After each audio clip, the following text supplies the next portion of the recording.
I think what I really learned in all of this was to be true to myself, to be true to my inner voice. And I began to see that we really do have a power. Our own lives really do make a difference. Just by being more conscious of the food that we eat, we can heal ourselves, we can heal the environment, we can heal this planet.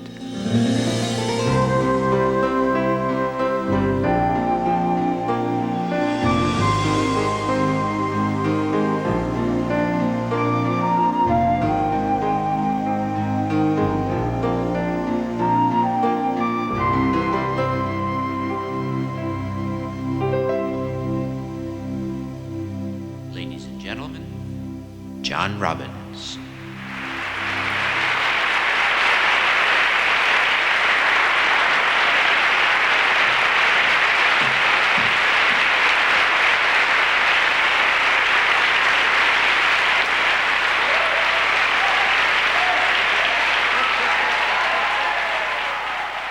When I was younger, I think my family was quite disappointed in me. My father had built a very successful business, Baskin-Robbins, and he had groomed me to follow in his footsteps.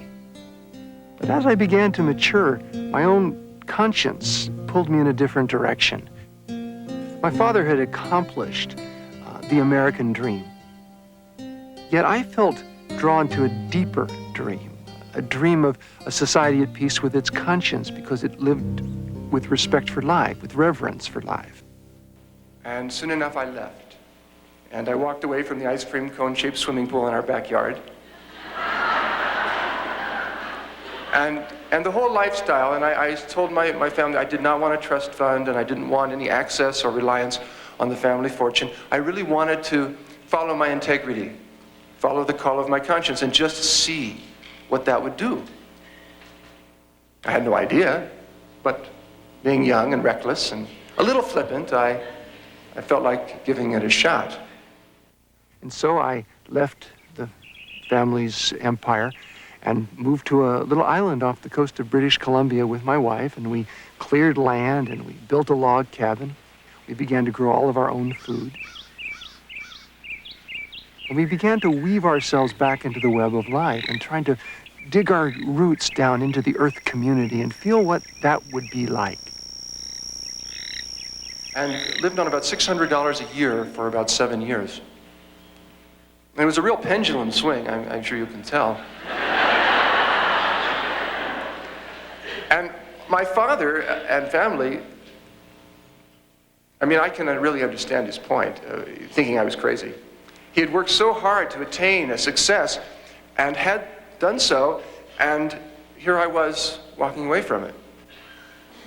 He couldn't understand, I didn't understand him real well either, I must admit. I was sick, physically. I'd had a form of polio as a child that had left me for a time paralyzed from the waist down. I'd had some fairly substantial health problems when I was growing up, and this led me to be very, very interested in how I could regain my health. I explored and experimented with different diets, and I began to look at what most of us eat in this culture, and I began to wonder what impact that has on our health. Heart attacks, certain cancers, osteoporosis, diabetes. The major diseases of our society may be caused in part by what we eat. One of the physicians who helped me to understand why is Dr. Michael Clapper. I first woke up, so to speak, when I was working on the anesthesia service, learning how to put people to sleep. And I was seeing my patients for the next day's surgery for coronary artery bypass surgery in order to bypass clogged arteries in their heart. Because it was late at night, I drew the man's blood test, and when I took the blood to the laboratory and had it processed, I couldn't believe my eyes. Now, normally, this liquid layer floating on top of the blood clot is quite transparent. It's a yellow, but quite clear. You can see right through it. The blood in this patient's tube, however, was anything but clear. The serum floating on his clot was thick and greasy white. It looked like glue. In fact, it stuck to the sides of the blood tube when I shook the tube. I went back to the patient. I said, "Mr. Phillips, did you eat before you came to the hospital tonight?" He said, "Yes." I said, "What did you have?" He said, "I had a cheeseburger and a milkshake." And when he said that, I realized that what I was looking at in his tube was all the fat in the beef burger, all the butter fat in the cheese, and the butter fat in the ice cream and in the milkshake. And all this fat had oozed out into his blood and actually turned his blood fatty. Well, 30, 40, 50 years of keeping your blood very fatty creates changes in the blood vessels that are very dangerous. Over the years, arteries can become clogged with fatty material. Then a blood clot can form, blocking the blood flow completely. If the artery leads to the heart, the lack of oxygen can cause heart muscle to die. That's a heart attack. If the clogged artery leads to the brain, the patient has a stroke. The next morning, we took Mr. Phillips to the operating room, and I put him to sleep, and the surgeon opened up his chest. And from these arteries, he began pulling out yellow, greasy deposits of fatty material called atherosclerosis. You know, if you were to die of a heart attack, and it's the most common cause of death in the country today, you might have an autopsy performed. It's a fairly common procedure. It used to be more common, but it's still done many, many times. What would happen is your body would be laid out on the autopsy table, and they would cut open your chest and dig around in there and find the coronary artery, the artery feeding the heart, that had gotten plugged up, depriving the heart of its flow of oxygen and blood, killing it, killing you. And they'd find that artery and they'd ream it out. They'd literally pull out a thick sausage-shaped piece of fatty, waxy material that killed you. And they send it very carefully down to the pathology lab. Next day, the results come back, and they always say the same thing. This has been done approximately 3 million times in medical research in the world. The results always say the same thing. They say, in effect, saturated fat and cholesterol. Now, never once have they come back and said broccoli and tofu.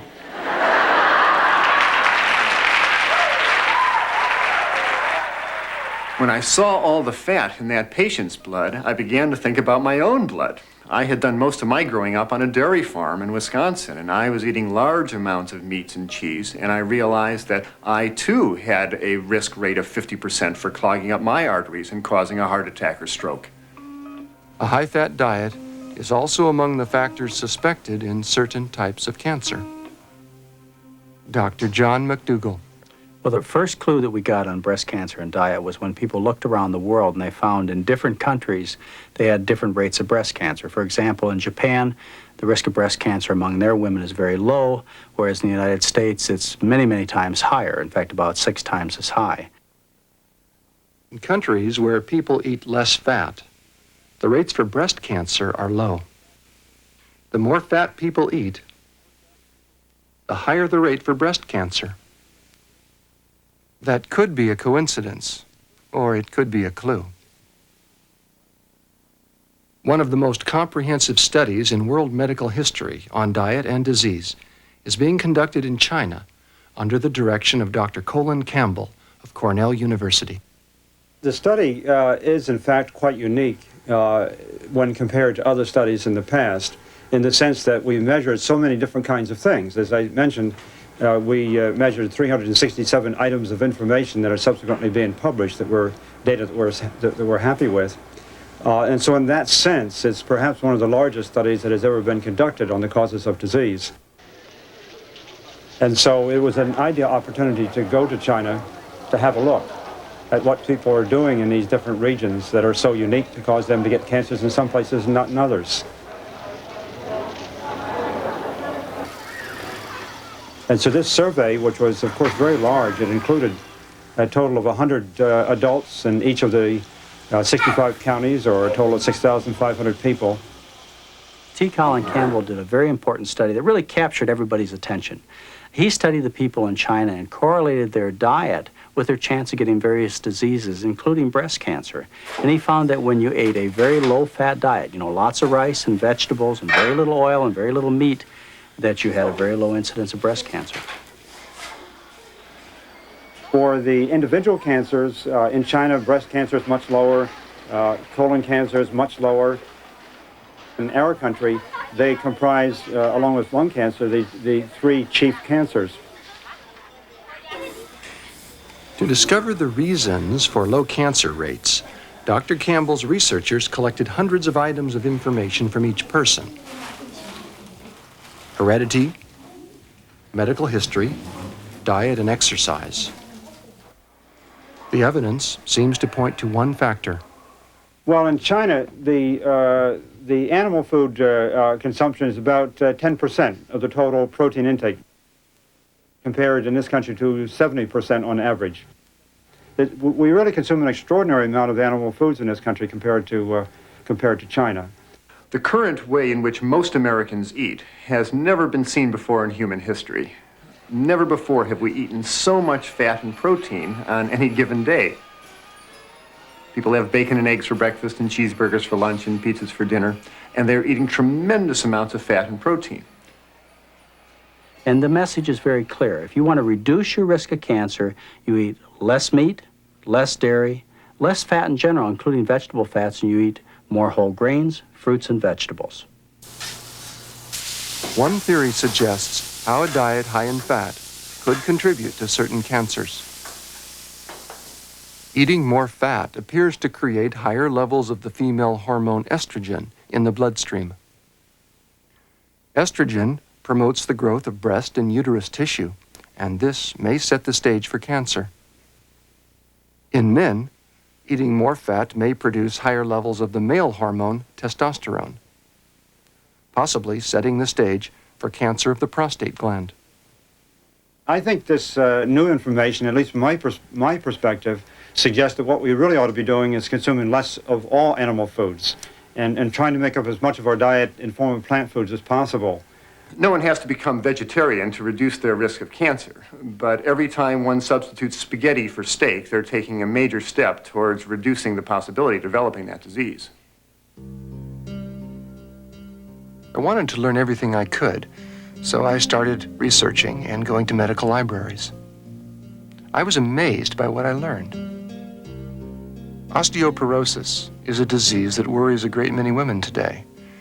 In later years, the bones can become thin and fragile, and they can break quite easily. You know, the bones look very thin here. When I was told that I had osteoporosis, I became very frightened because I'm still young. And I literally just fell apart. I remember going to bed and crying, and my husband came in and said, "What's wrong?" And I said, "I'm disintegrating." Osteoporosis is a loss of bone tissue. And as a result, when somebody gets osteoporosis, they've essentially lost 50 to 75% of their bone tissue before they get a fracture. And then what happens is they cough or sneeze and they break a rib, or they ride over a bumpy road and they break a backbone. When you look around the world and you see where osteoporosis is common and rare, you're struck by the fact that it's common where people seem to eat the best. In the sense when you consume lots of dairy products, like in countries such as the United States, England, Finland, Sweden, you have the highest rates of osteoporosis. Where they consume the least dairy products, like in your Asian and African countries, they have the strongest bones, the least osteoporosis. Again, that could be a coincidence, but some don't think it is. And one of the characteristics in osteoporosis that I think at least is rather important has to do with the intake of animal protein. Animal protein, for example, has been shown to increase the loss of calcium from the body, which of course puts a person at a greater risk. Dairy products contain calcium, which helps to build strong bones. But they also contain concentrated protein, and some suspect that depletes the body of calcium. Dr. Clapper explained the theory. When one eats a piece of concentrated protein, for the next 3 or 4 hours, more calcium than usual can be lost out of the body through the urine. And when the body loses this mineral, it replaces it by drawing calcium out of the bones. So a high-protein diet, along with smoking and lack of exercise and other factors, may contribute to bones that are thin and fracture easily. Osteoporosis tends to be a disease characteristic of Western countries, which is really quite interesting because it turns out that in this country, if we listen to the traditional information, it is suggested that the higher the calcium intake, the lower the risk for osteoporosis in women. And so women are being advised to take more calcium. But it's rather strange that in China, where calcium intake is so much lower than here, they actually have lower osteoporosis, not higher. There are 4 groups that foods are put in. The first one are the dairy products. We have things like... I remember in school learning about the 4 basic food groups and believing every word of it. I assumed it was the product of the wisdom of our culture. How many of you had anything from the dairy products today? Just look at the fine print sometimes on the kind of materials that have been used in the past in our schools. And you'll see, of course, that much of this information is provided by the industry itself. And, of course, they stand to gain.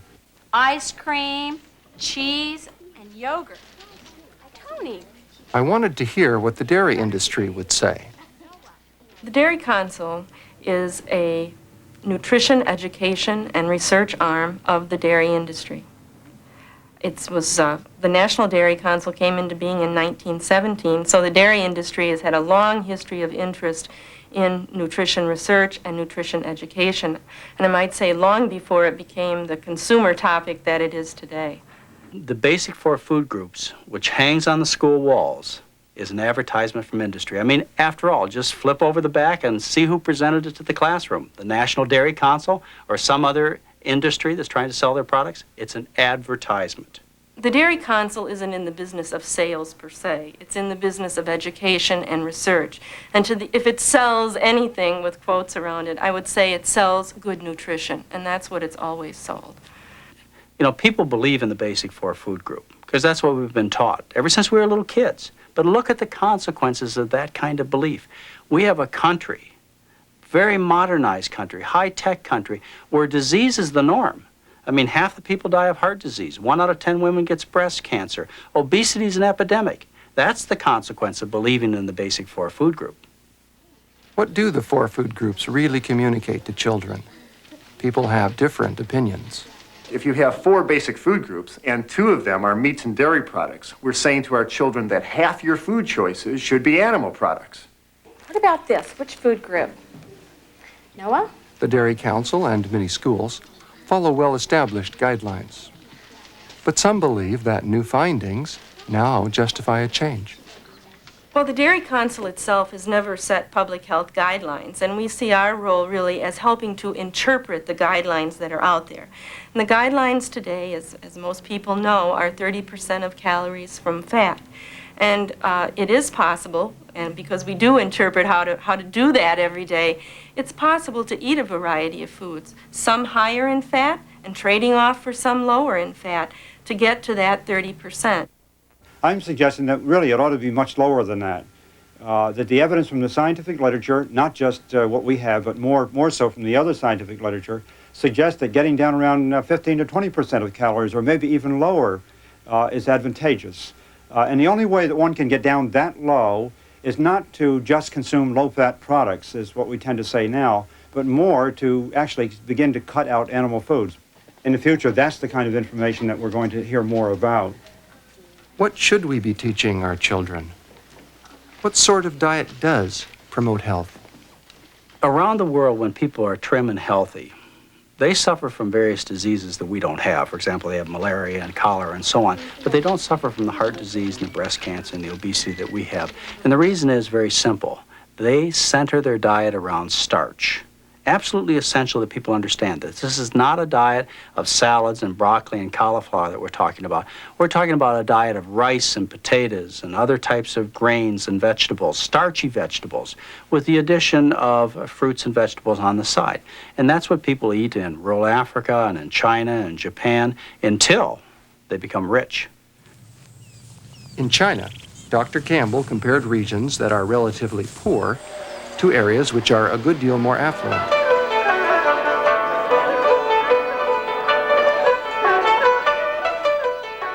You might expect the people with a higher standard of living to have better health. Instead, they have more of certain cancers, heart disease, and diabetes.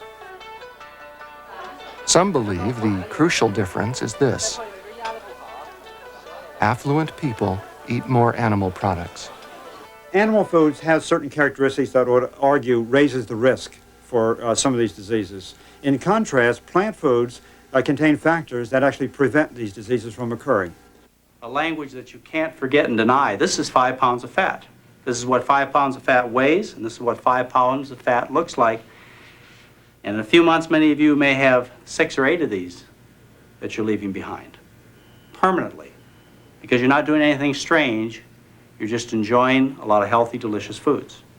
When patients suffering from heart disease, diabetes, and cancer come to Dr. John McDougall, he gives them a very different prescription. He teaches them a new way to eat. There are some very simple concepts in nutrition. And one very important one is the idea that cholesterol is only present in animal products. There's absolutely no cholesterol at all in any vegetable product. So that gives you a good idea on how to divide your food choices. Animal products are rich foods and should be reserved for special occasions, and vegetable products should be your daily fare. Dr. McDougall's patients ask the same questions that I did. If I eat less meat, will I get enough protein? A very common myth is you can't get enough protein from vegetable foods. That's entirely untrue.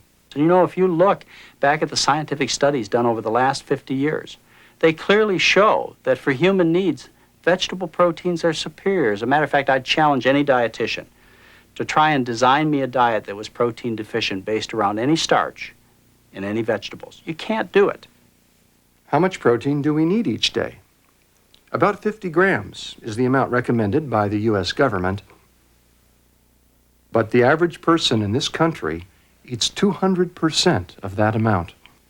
I think that as far as protein intake in the United States is concerned, we're simply consuming too much, particularly too much animal protein, and we really need to seriously take into consideration the possibility of cutting down on the intake of this nutrient. You know, in our society, people believe that diseases are due to deficiencies. I mean, after all, look at what people are doing. They're, worried about getting enough protein. They're taking handfuls of vitamin pills and mineral pills. I mean, think about it for a minute. How many people do you know who have deficiency diseases? Scurvy, beriberi, pellagra? Any of your friends go to the doctor for a protein deficiency this year?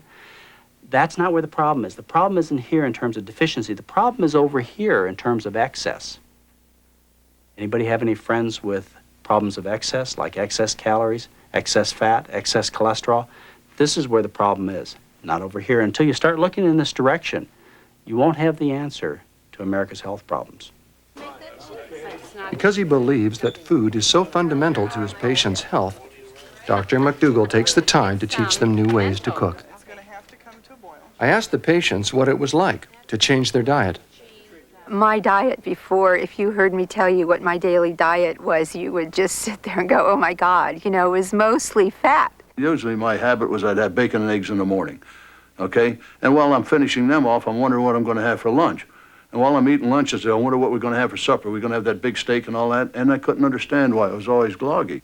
Constantly seeing the doctors and having them tell me that I wasn't responding and there was not much hope for my condition. My patients come to the clinic sick because they've been feasting 21 times a week. As a result, they have diseases of kings and queens. When you stop the cause of an illness, then they have a chance to recover. I lost 36 pounds. My cholesterol went down to 152. I feel like $1 million, and I feel that there's nothing today that I cannot do. I feel great. And the reason I'm saying that is because all of those symptoms went away. Well, I've lost weight, which is great. And, I used to be a chronic dieter with diet pills and all kinds of the latest, the diet thing to do. And now I can eat just like I've always wanted to eat all my life. And when they learn this very simple message, that you get some exercise, you get proper rest, and you eat the right kinds of foods. I'm just living, Eddie. That's all I can tell you. You can't be any nicer than that. I'm not going to die, period. You feel tightness and heaviness? Pains going down your arm? Several years ago, Carl Parise suffered a heart attack. I'll be honest with you, at that point, I just figured I'd die on the operating table. It happens in our country every 32 seconds. The great irony is that in the so-called poor countries, the major diseases that kill us are relatively rare. And people in developing countries are beginning to worry that they could become too much like us. There is a growing concern that more and more people in the third world are going to the McDonald's chain.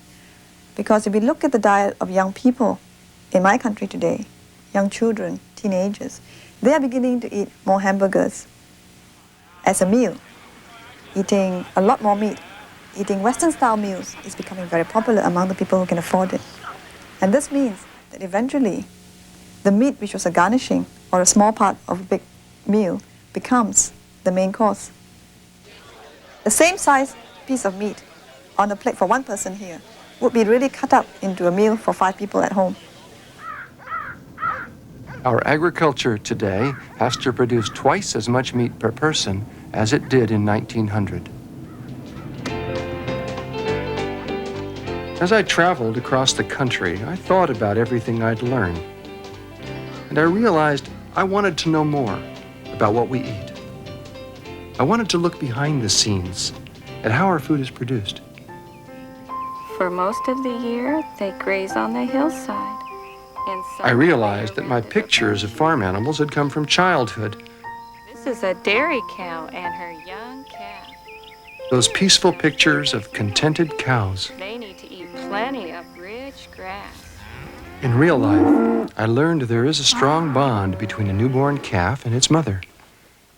Other cows always seem to show a strong interest in the new calf. But it's a good, healthy baby bull. Dairyman John Schoneveld was proud to show me the newest addition to his herd. Unfortunately, it's a bull. If it was a heifer, I would keep it. Will he be allowed to nurse, or will he be Oh, taken yes. away? Oh, yes, he will be allowed to nurse. He will stay with his mother tonight, and then tomorrow morning he will be picked up by a broker, which takes him to a place where they raise him. Are they raised, some of them for veal? Some of them Yes, some for are meat? raised for veal. If a calf born at a dairy is a male, he will often be taken from his mother within a day. Some will be chained at the neck and will live in a cramped space for the remainder of their short lives. It is the ultimate. There is none finer. It's tender, delicious, succulent. You can almost cut it with your fork. Here is an incredibly popular dish in the finer restaurants. It's called osso buco. It's the veal shank.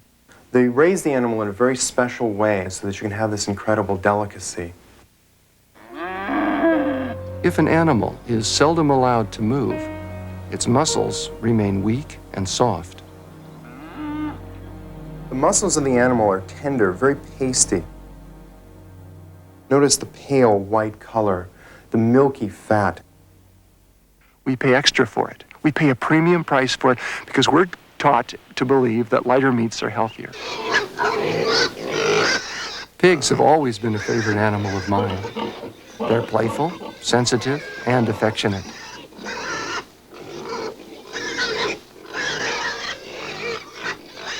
They have a close family life, and in some ways they're actually more intelligent than dogs. I used to think that pigs were still raised like this, outdoors, in a pleasant barnyard. But this farm, photographed 40 years ago, is a historical relic. Hogs are raised very differently now. To be competitive, farmers have to crowd the maximum number of animals into the smallest possible space. And there they live their whole lives.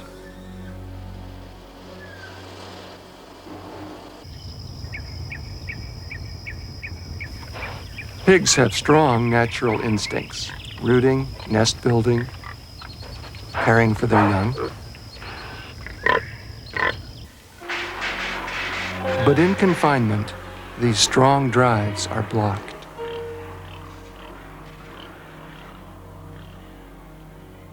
And as a concerned citizen, someone who wants my life to be a statement of compassion in some respect for the world, when I see what's done to the animals, it makes me look at my food choices in a whole new way. I have to question, is this what I want my contribution to the world to involve?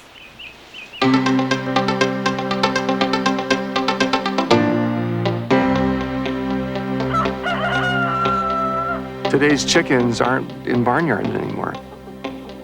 They aren't scratching around on the earth and pecking away and looking up at the sun and doing the things that chickens have done for millions of years.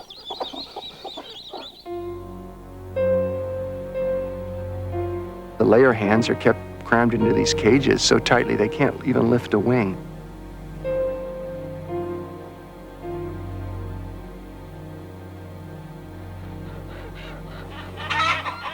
These are birds that have a strong territorial impulse.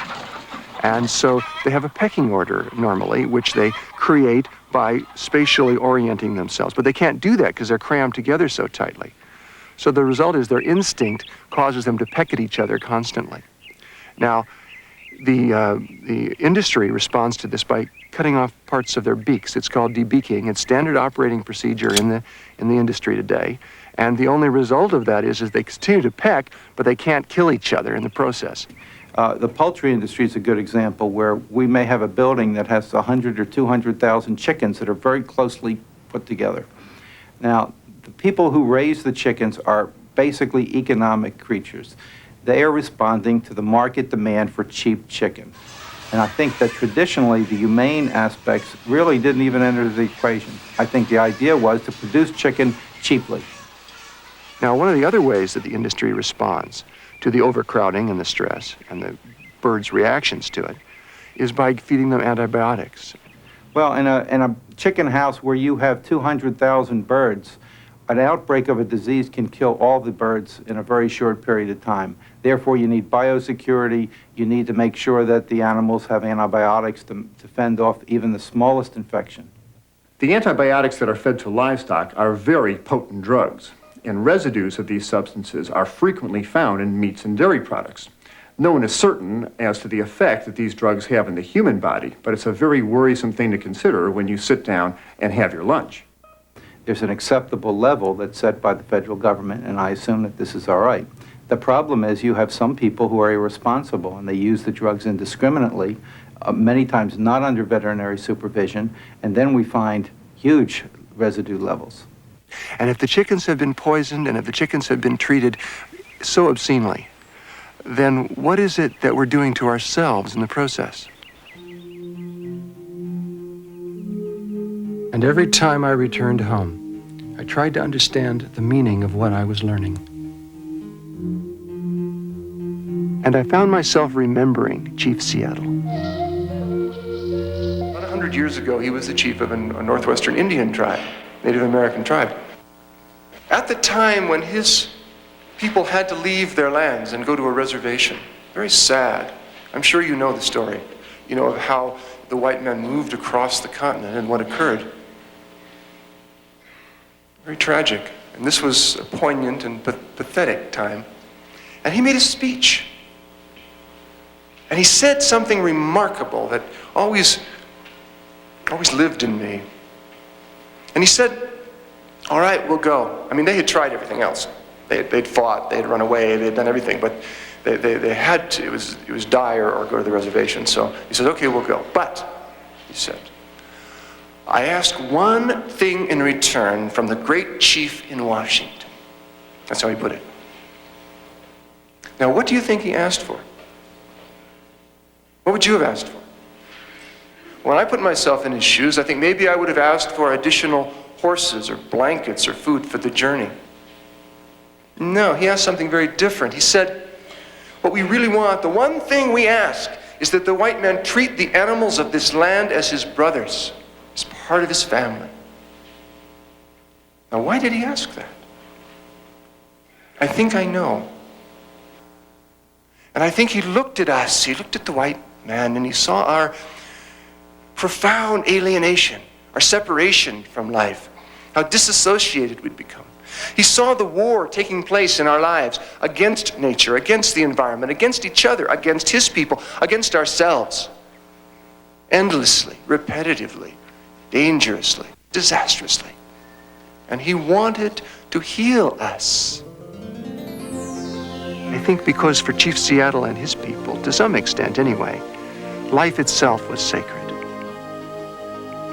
And the sound of the birds singing in the trees were like a choir, and the forests were the cathedrals, and breathing was an act of prayer. We are so interconnected that what we do to the environment and to the other life forms that live in it becomes our own fate.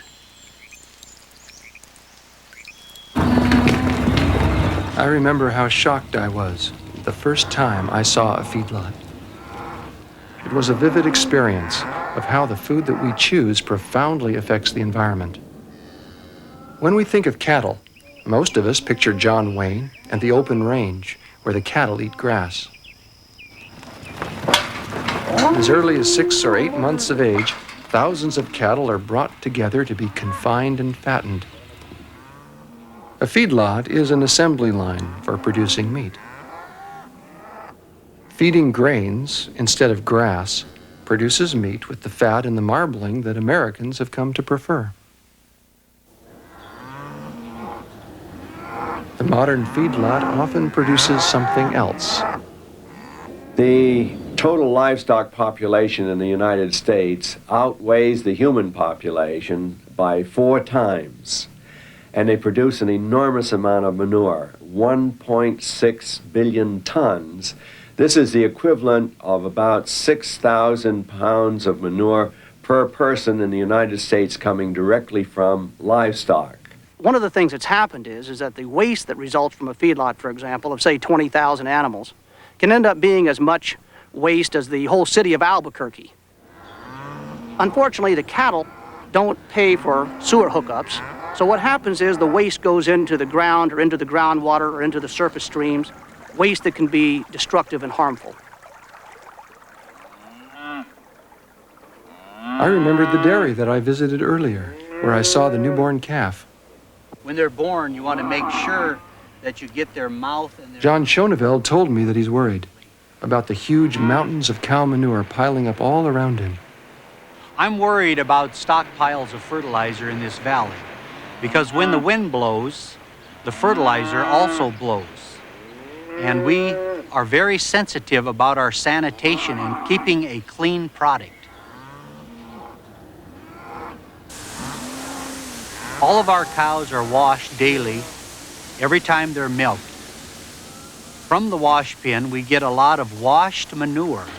That's the water that runs off of the animal after the manure has been washed off of her. It's a major problem because the water has to saturate down into the ground. And there's a fear that we are putting those nitrates down to the drinking water level.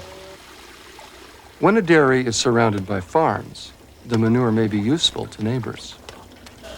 But when cities grow up all around, the manure can become a menace. The Water Quality Control Board came out and tested our water, and they said it was contaminated with nitrates. And we were like really shocked. And then we started wondering about the health effects for our children. Carol Close and her family live near another dairy in Southern California. She wonders whether her child's birth defects could have been caused by nitrates in the water. Research suggests that nitrates may be the cause of serious medical problems. Nitrates in the drinking water can be a serious threat. Little babies drinking water contaminated with nitrates can actually turn blue because the nitrate combines with the hemoglobin in their blood that carries oxygen, and the babies are unable to get oxygen to their tissues. And the so-called blue baby syndrome can be damaging or even lethal for a small infant. And it turns out that nitrates could be passed through in breast milk. What I saw was a situation in which everyone was frustrated.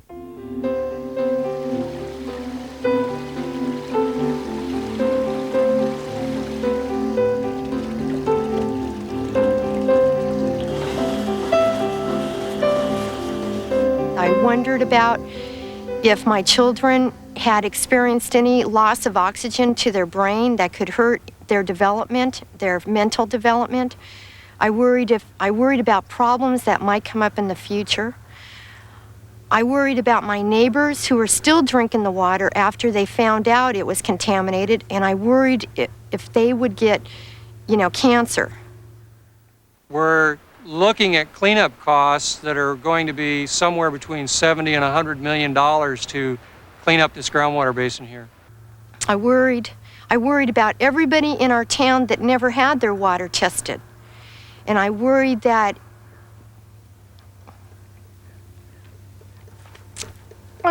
they would never know.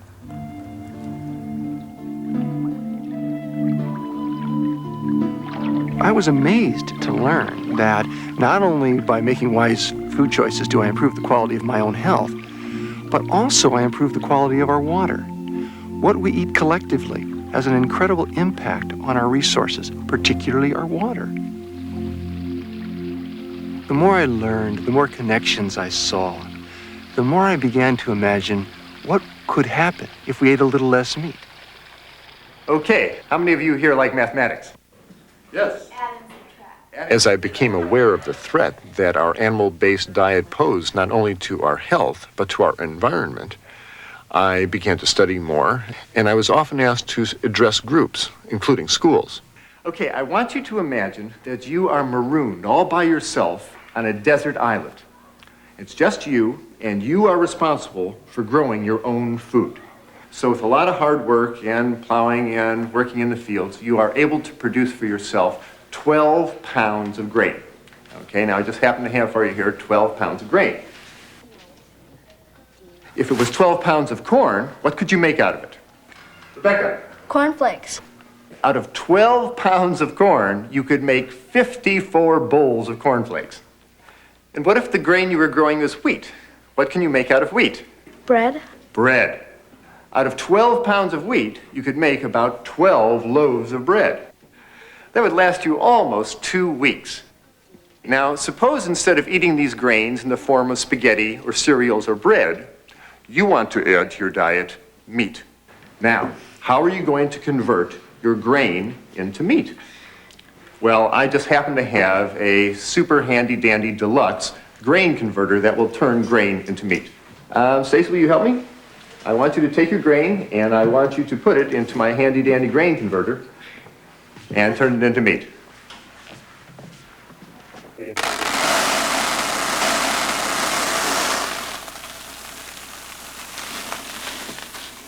Okay, so we've put our 12 pounds of hard-earned grain into our super-duper handy-dandy grain converter here, and we're going to do a little magic here. So I want everybody to close your eyes while I turn the crank. I don't want anybody disturbing the energy field here. And we'll do our little magic grain conversion into meat. Now, open your eyes. Now we put 12 pounds of grain in here. How many pounds of ground beef do you think that we can get out of here? Yes? 12 pounds. 12 pounds. Yes? 10 pounds. Stacy, why don't you show everybody how much ground beef we got for our 12 pounds of hard-earned grain? 1 pound of ground beef. 12 pounds of grain will create a lot of breads and pastas and cereals and spaghetti. But if you take your 12 pounds of grain and put it into my magic box, it will only give you 1 pound of ground beef. That's what happens when we feed our grains to cows. We put in 12 pounds of grain into the cow, and we receive only 1 pound of beef back. Now let's go back to our imaginary desert island. If you were growing grains to feed yourself, you'd have to farm about 1/6 of an acre. But if you were growing grains to feed to a cow in order to eat beef, you're going to have to farm 12 times that much land. And farming all that extra land in America is changing the face of our country. When the first settlers arrived in North America, the great majority of our continent was covered with luxurious, life-giving forests and tall prairie grasses. The air was clear, the water was pure, and wildlife abounded everywhere.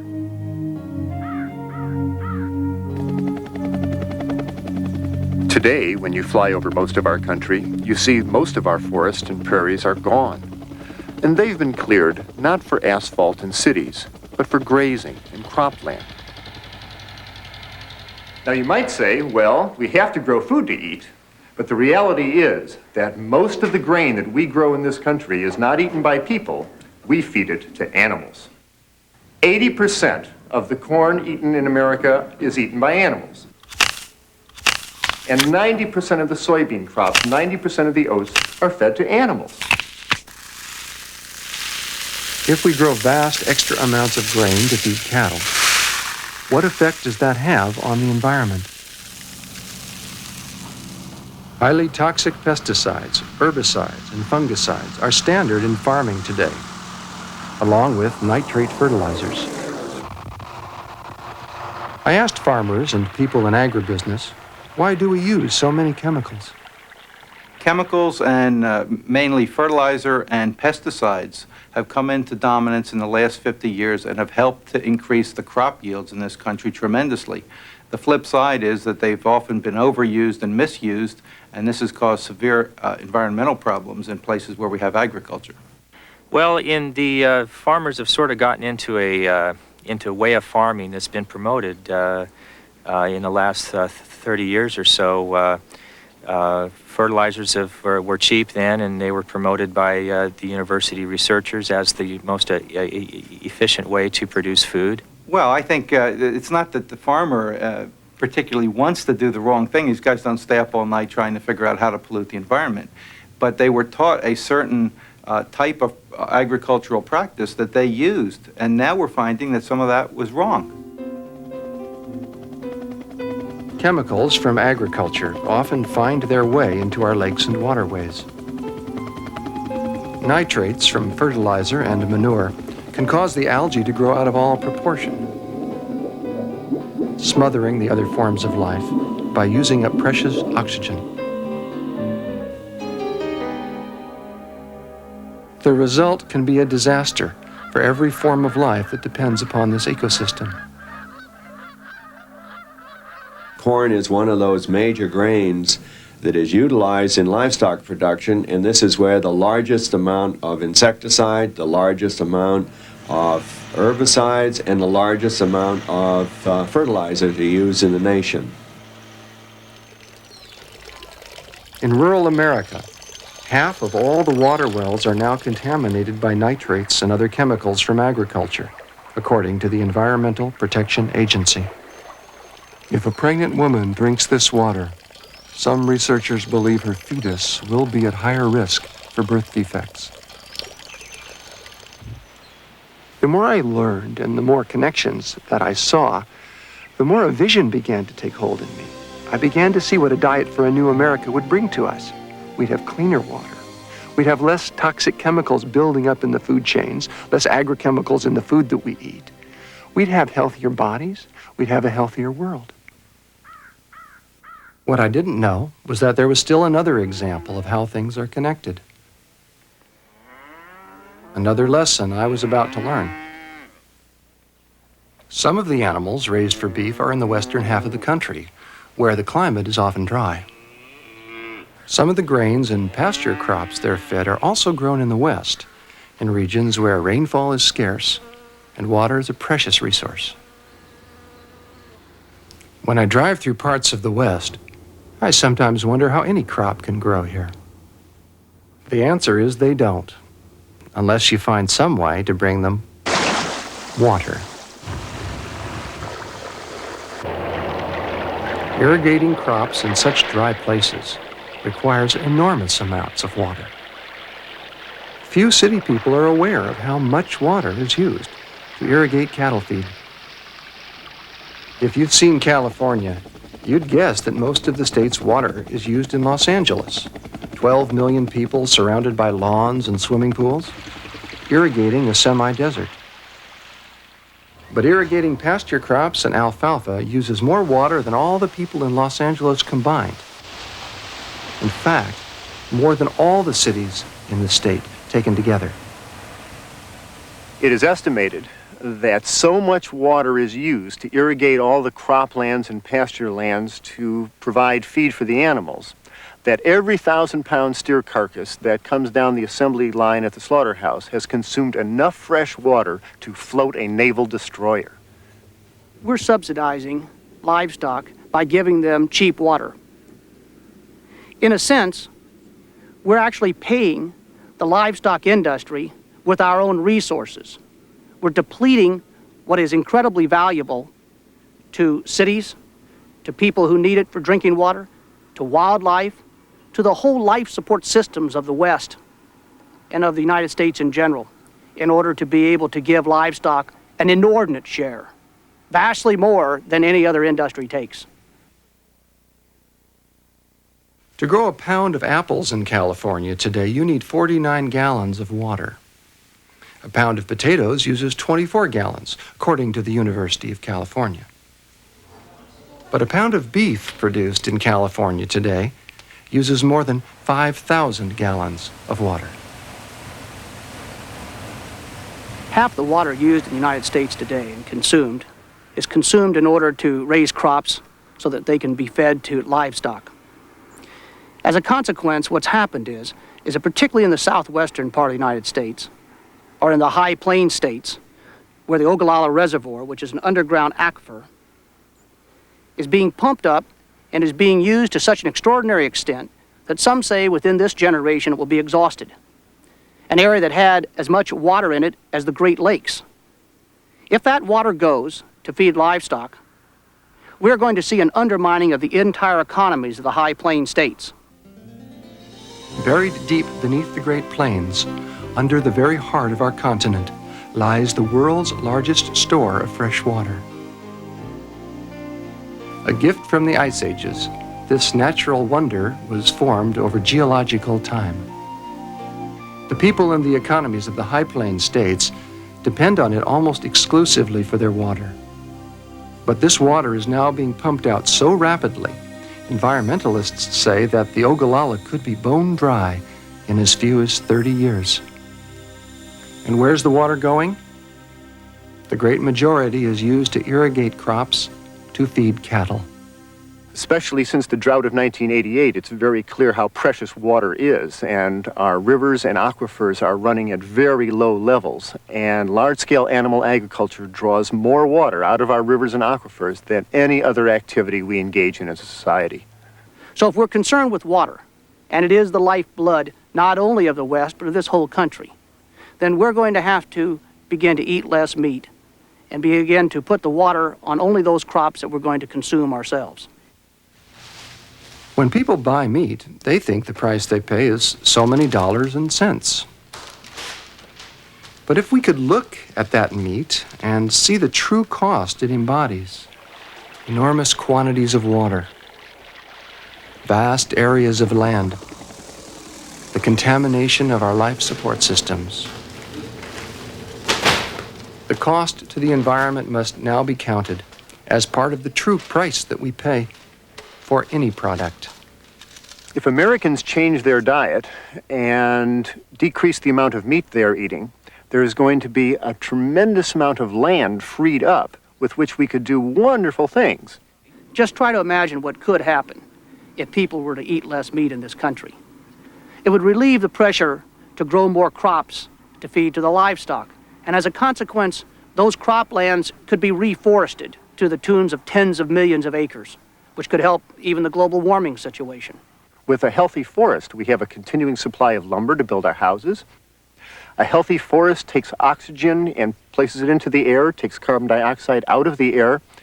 It stabilizes the topsoil, it purifies the water, it provides a home for wildlife to bring in the tourists. A healthy forest is worth far more than an acre of grass with a cow on it. Just letting the forest come back would be a wonderful use for these lands. We'd be able to find that water was available where it wasn't before, because all of it wouldn't have to go to trying to create crops to feed to livestock. So we'd have a greater amount of water for cities to grow.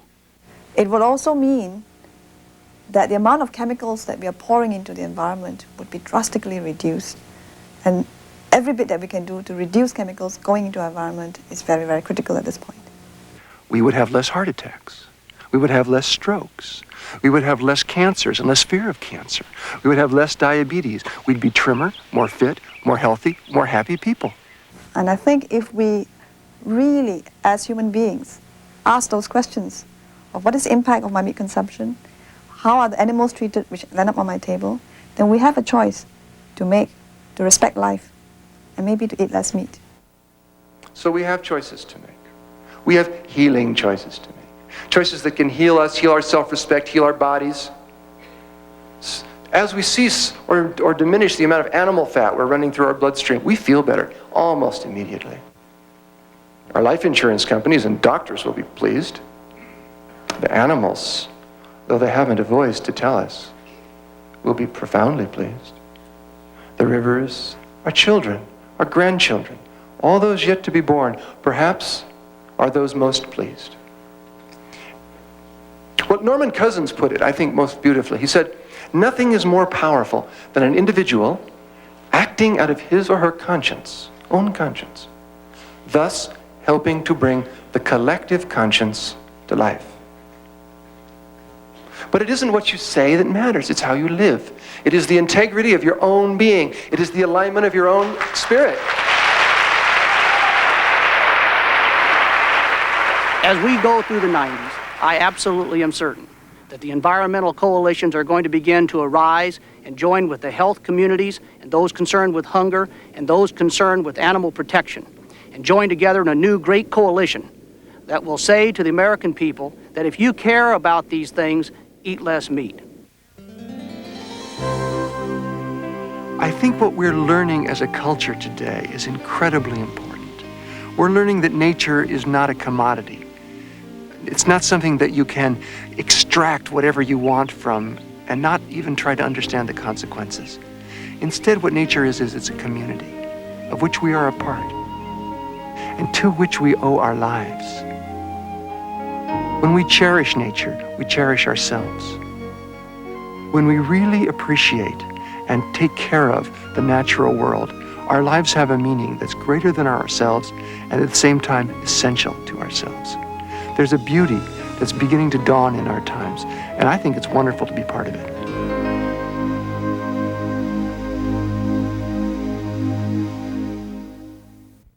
If you've been moved by these issues and would like to make changes in your life and the world around you, contact EarthSave, the nonprofit organization founded by John Robbins. EarthSave examines the relationship between our personal food choices and many of today's most pressing problems: world hunger, human health, escalating healthcare costs, and the destruction of our natural resources. EarthSave offers innovative and timely solutions. The Healthy School Lunch Action Guide provides resources to bring nutritious plant-based lunches to your school and tools to motivate students to make healthy food choices. To order Diet for New America and other educational materials, call EarthSave at 800-362-3648. EarthSave has local groups around the country. To find the one nearest you and become a member, call 800-362-3648.